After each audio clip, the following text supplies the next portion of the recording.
day, and welcome back to the Trucking Risk and Insurance Podcast, where today we have Hannah McDonald from the Better Together group. She works for Better Together, but she also has a podcast, so you're going to have to listen up and find out more about her podcast as well. Let's get right into it. Welcome, Hannah McDonald. Welcome to the Trucking Risk and Insurance Podcast. The topic today for our audience is women in a male-dominated industry. So what the hell? We can throw the odd word in there because, Hannah, where in the heck are you hanging your hat at the moment? Oh my gosh, in what regard, Chris? In Work. Let's talk about work. Okay, work. So right now I am currently located in Orlando, Florida, and I do part of my work here. We have started a business here about a year ago, a little more than that. And so I work in sales here and support some of our operations as things start to get rolling. And then I also do a lot of work in Toronto right now with my family's business, which is the Better Together group. And I'm also working in the sales division there. And then I run all of our marketing across the border, so Canada and the US. And we've got some really fun projects on the line, but I guess you'll have to come back for more of those. Okay. Now, what is the Better Together group? The Better Together group of companies is a group of 3 different agencies that help supply employees to companies who can't find the employees that they need. So we work with Revolution Staffing, which is in transportation, which is how we, of course, got connected. Help Unlimited does light industrial. They also do some skilled labor. And then Essential Staffing does specifically permanent placement. So someone who's coming directly onto your team. And then we'll also do some temporary office staffing. So if you've got someone who's off on mat leave or something like of that nature. And here's a little tidbit that you didn't know. Many, many years ago, a long time ago, before the Better Together group owned Help Unlimited, I used to use Help Unlimited. Really? Oh, yes. This is back in my Sears home delivery days. And often on a Saturday, we would use Help Unlimited to supply us with the second person in a delivery truck. So that's... Oh, I really love that. I love how full circle that is. What year would that have been? Oh my God, back in the 80s. Oh my goodness. Wow. That's the best. That's the best. The other day we were at a trade show and the person we were sitting next to was like putting all of it together, seeing our signs, saw the Help Unlimited logo. And he's like, I got my start in transportation through Help Unlimited. And Help Unlimited isn't currently actually transportation. We've pivoted that to Revolution Staffing so that they all have their own niche specifications. But I mean, just to see that still full circle and coming back from, I think it was 66 that it started, which is insane.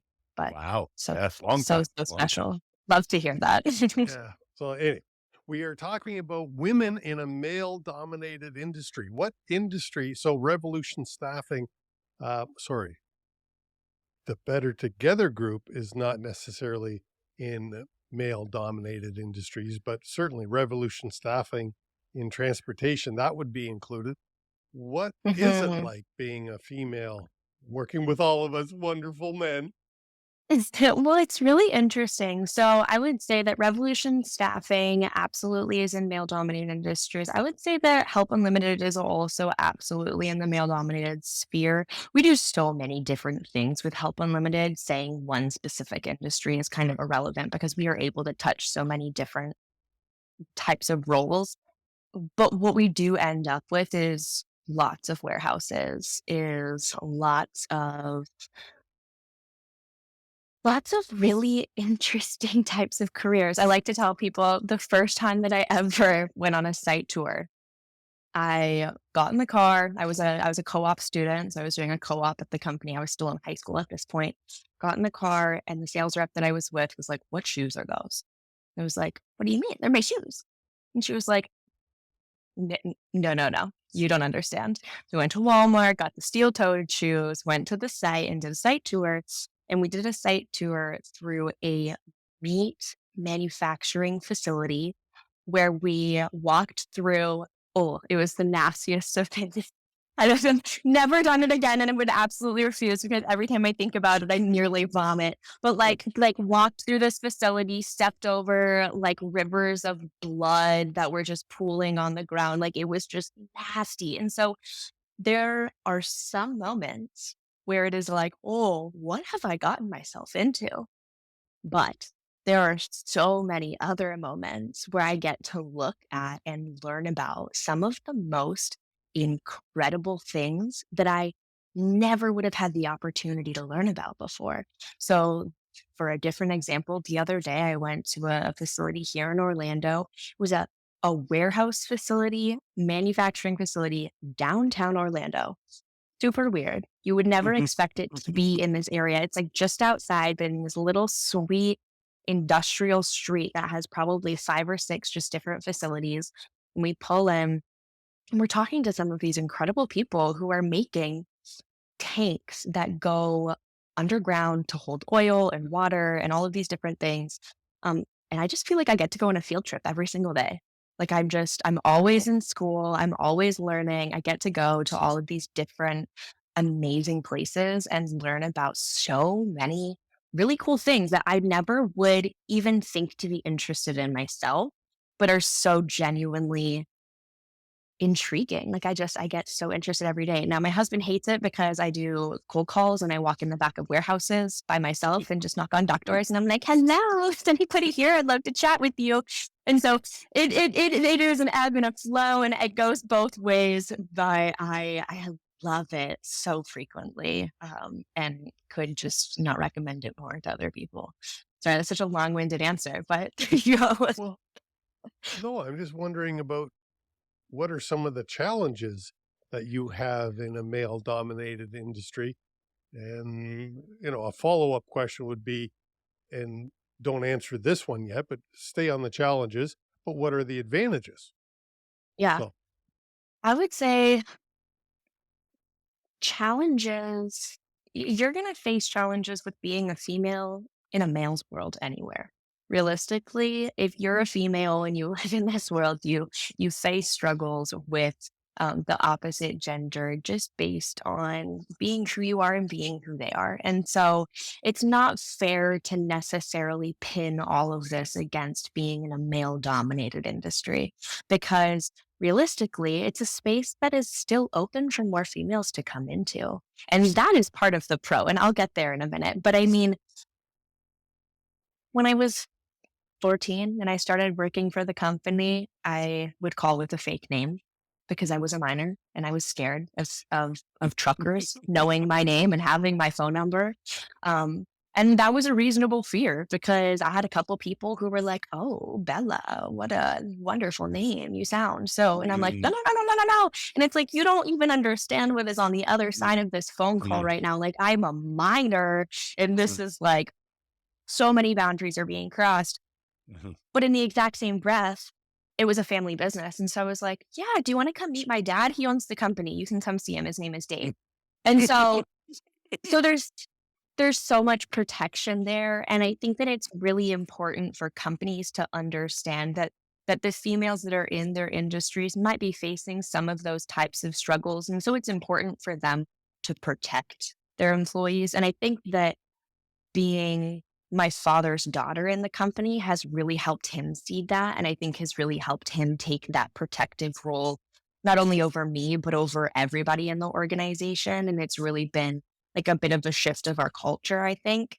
Um, but then at the exact same time, like you learn to deal with it. So again, that was when I was first starting and I was like, I don't know how to talk to you. Just go talk to my dad. Like I was a 14-year-old girl.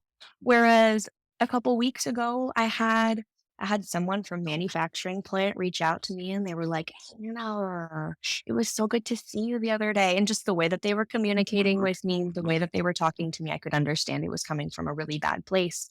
And so I tried to shut it down right away and it did not de-escalate and it increased. And it got to a place where I was like, hey, you know what, sir? I want to help you with your staffing.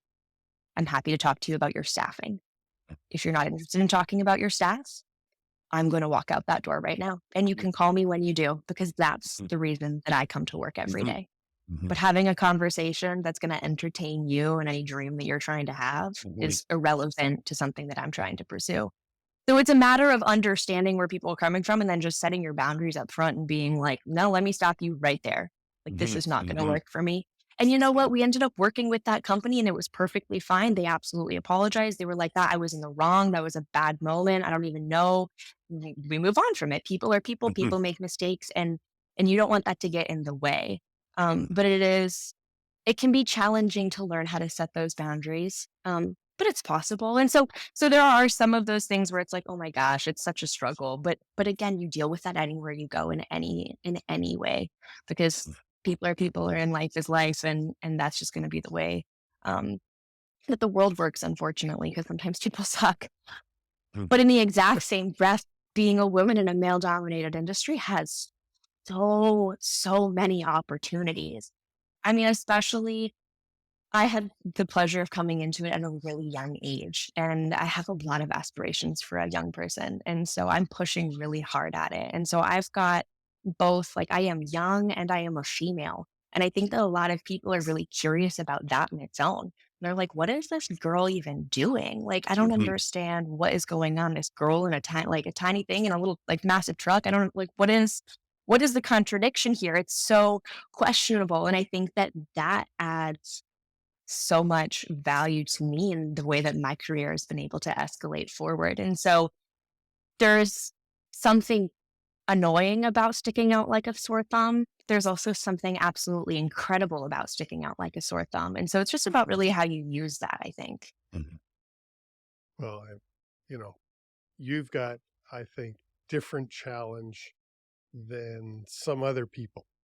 I'll say it the way I feel it. You are a very young and attractive female in a male-dominated industry. And as you alluded to earlier, as you said, it can create some challenges. And I like what you said about set the boundaries, and probably set them very early as soon as the conversation starts going that way, because it ain't going to happen.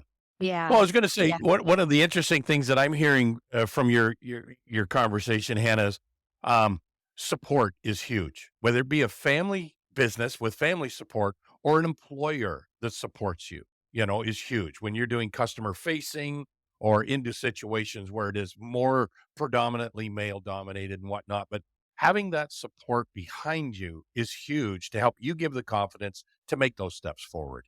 So, Yeah. and there's no doubt about it. My daughter is a business owner as well. And there's things that she had to overcome to get in there. Now, she's not in a male dominated world, but still she deals with a lot of males. But you have to have that confidence to going into it that, yep, I'm going to do this. I am going to, it's not like I have to prove something. It's just, I'm going to be confident. I'm going to have that conversation. And as you said, in that situation, I'm going to set the boundaries. We're going to set the boundaries. This is how we're going to play, and knowing how to shut that down when it's not comfortable for you. And again, going back to making sure you have the support behind you that says, nope, no problem. You made the right call. That's how we're going to move forward. And it's hard because I think that a lot of females, especially younger females who are coming out of high school trying to do co-ops, or coming out of university trying to start careers, a lot of those females are dependent on using their appearance to get some of the things that they want based on the way that they've achieved things in the past, which isn't necessarily here nor there. I mean, depending on your own opinion. But when you come into your career world, it's really important not only to set your boundaries externally, but to set them internally as well. To understand where you stand within yourself and what you're willing to put out for other people to see, rather than letting it kind of happen to you. And so for me, I mean, it's really simple. It's like, I have personal social medias where I will happily, I love wakeboarding. It is a passion of mine, but I'm in a bathing suit when I do that. And so that's a place for that. That is my personal private space. And I can do some of those things in those places. But would I ever put something like that out on LinkedIn? No, absolutely not. And so it's understanding kind of who you are, where you come from, where your intentions lie, and where you're willing to go with it, and then setting those boundaries externally so other people understand the way that they can communicate with you, but also internally so that you're not, I don't want to say inviting because that is not the right term, but um it's not exploiting yourself either, but putting yourself out there in a vulnerable space, I suppose, is a better way to phrase it. And so just really, really being intentional about what you do there, I think in a male dominated space is really important for sure, especially for young females who are coming into their careers and are still kind of coming into their own and understanding the way that they dress even in a workspace is so hard because they don't even necessarily understand that. That's one of the things. We have so many co-op students who have come in with us. And it's one of the things they struggle with. They're like, how do I wear leggings and hoodies every single day to class? I don't know what to wear to an office every day. I did Zoom calls for 3 years. I have no idea how to buy a pair of slacks. How is that even supposed to fit my body? And so it's such a funny thing to think about, but you're right. Like it's so much about the upper level supporting them as they come in and being like, let me help guide you through this without putting limitations or expectations on them, but just a sense of support, just a sense of I've experienced this and I want to help you in the way that you want me to be helping you. Well, sadly enough, we have men in the industry that don't know how to dress properly for work, showing up in flip-flops and shorts to go drive a tractor trailer into a construction zone. Not quite the appropriate work attire. You would think steel-toed would be a pretty simple, but bare-toed apparently is also. Yes, exactly. And going back to your comment about how to dress and doing Zoom and everything, it brought up or reminded me that there's a lot of young people of your age who have anxiety about making a phone call. It's a real thing. Don't even get me started on this. This is so funny. So my entire university and some of my high school, I did our after hours online calls. And so that staffing agency, dispatch, drivers, I mean, you have to have someone that's available 24/7. And so I would always answer, hi, Hannah McDonald, Revolution Staffing. How can I help you? And my friends in high school and university, they thought it was the funniest thing. They thought it was the weirdest thing. And I was dubbed the forever phone call maker. If we needed to order reservations, if we needed to go bowling and book an alley, if I needed to call somewhere and ask a question, they were like, where's Sam? I never on the phone. Like it's so funny, the paralysis that they have over making phone calls. And it's just like, I mean, it's sad in so many ways, but I think that it'll be interesting to see how it affects people who were in high school and in university coming into their careers, because it's already challenging. It's one of the first things we tell all of our co-op students to do. It's sit here, make 50 phone calls today. Good luck. Yep. And they're just like, I'm testing out some new, what do you call it? Software, where I bring in leads. And the reason I'm testing this new software is the sales pitch for it is, do you know how many people don't want to call you? If you don't have a SMS texting software, you're losing out. And so that's what this software allows me to do is, if I can get their mobile number, is to communicate via text with them as opposed to actually talking to them. And so anyway, but that's so sad. That's so sad. It's like, let's go back to basics. Like pick up the phone or have a conversation with someone. Yes. Could we just learn to communicate like human beings? I don't know. Yep. But yes, efficiency, but. And the biggest problem I see with SMS is you don't hear the voice. So much of the intent of the message, I think, gets lost to its literal words. And that's open for so much interpretation. It's very sad.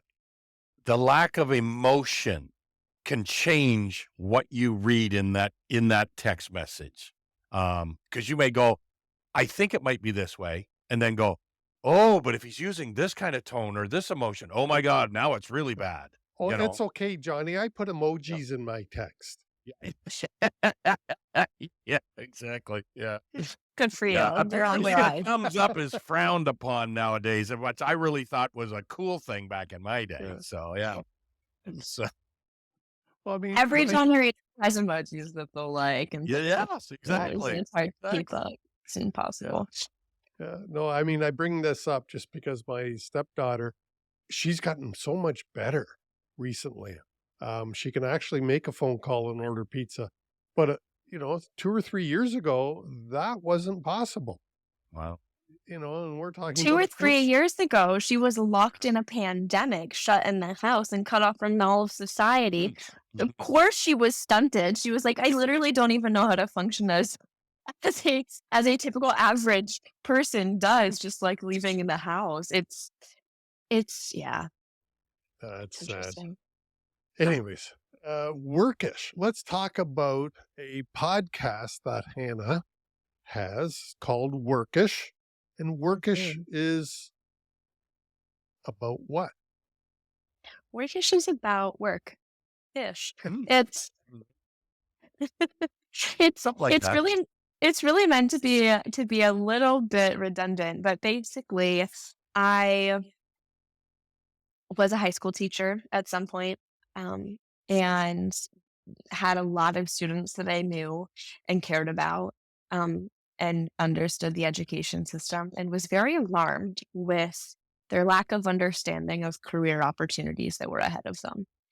And so I think so many people think about the future as you can be a firefighter, you can be a police officer, you can go into business. If you go into business, you can be a consultant. I mean, there's like, that's kind of or in finance, those are the two things that people think of. And so it's like, it's fairly streamlined in a lot of ways. People don't necessarily know all of the different niche opportunities that are available to them.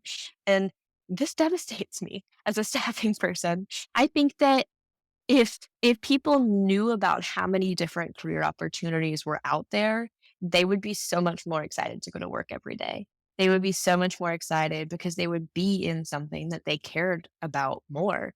And so I really just wanted to create a platform where I could start talking to different people about different career paths that they were in and understand the roles that they were in and understand how they got where they got, and then kind of give some genuinely practical advice that comes from that.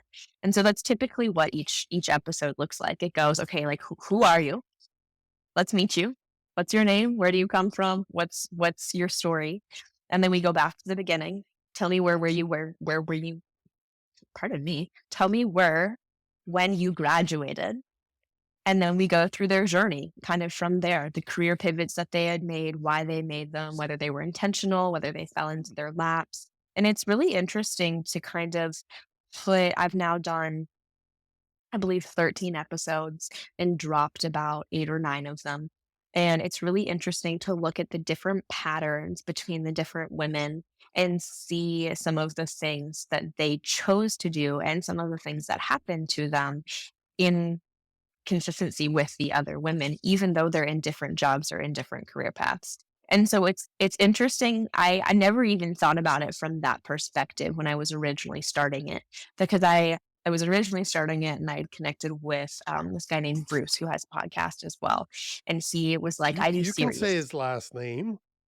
Bruce Elridge. I don't know. Yes. Yeah. You know Bruce. Bruce. Bruce is the best. But yeah, he gave me this tip. He's like, I do all of my podcasts in series.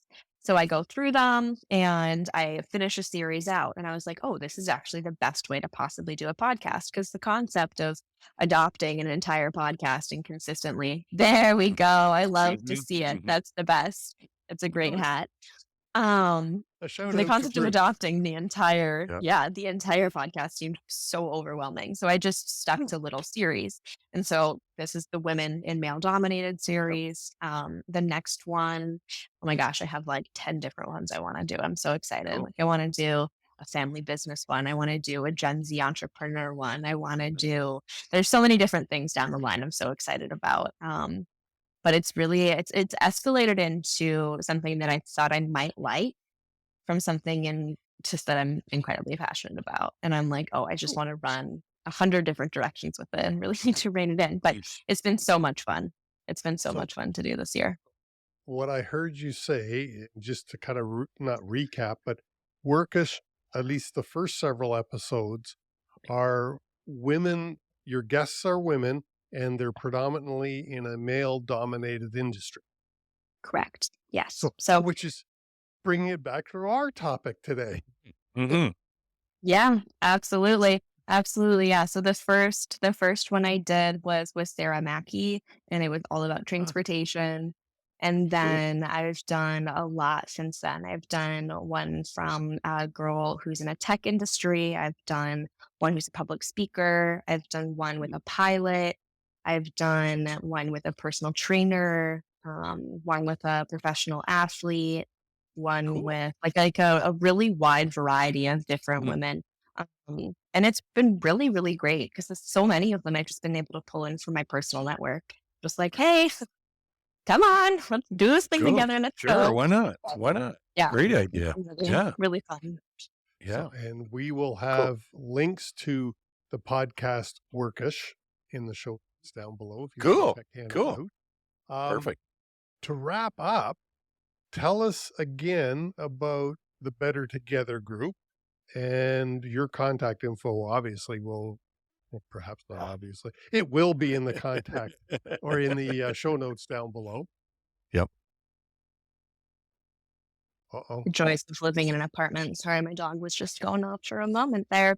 Yes. Well, the Better Together group. We help find jobs for people, and we help find people for companies who need employees. That's realistically what we do. And so we're happy to connect with anyone and support them. I have a massive passion for Gen Zs. And so if you're trying to learn, if you're a company listening to this and you're like, I'm trying to learn how to connect with my Gen Z employees, like I have no idea how to communicate with them. I have no idea where they come from or what they're saying when they're talking to me, reach out. I'd love to connect with you about that too.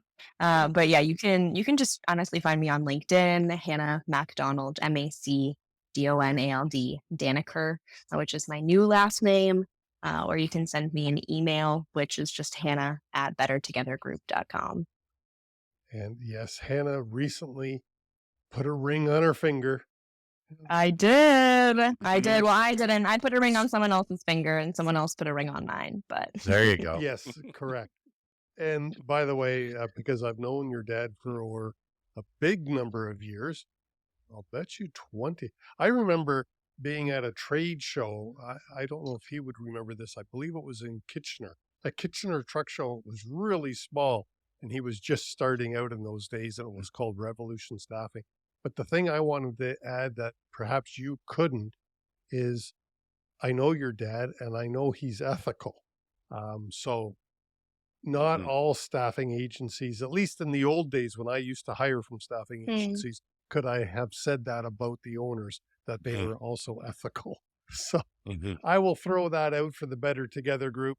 Dave McDonald is an ethical person, and I'm sure Hannah falls under that because you are also a wonderful person. And I first met you at the truck show in Toronto many, many years ago. I was going to say, I don't even know what year that would be. I was looking at some of my old photos because I was missing it on the TTC dinner last night. And I had photos from 7 years ago, which for you, I'm sure does not sound like a crazy amount of time, but for me, I was still in my early high school days. And so it was really interesting to see those. I was like, oh my gosh, I'm starting to be in the industry. It's so good.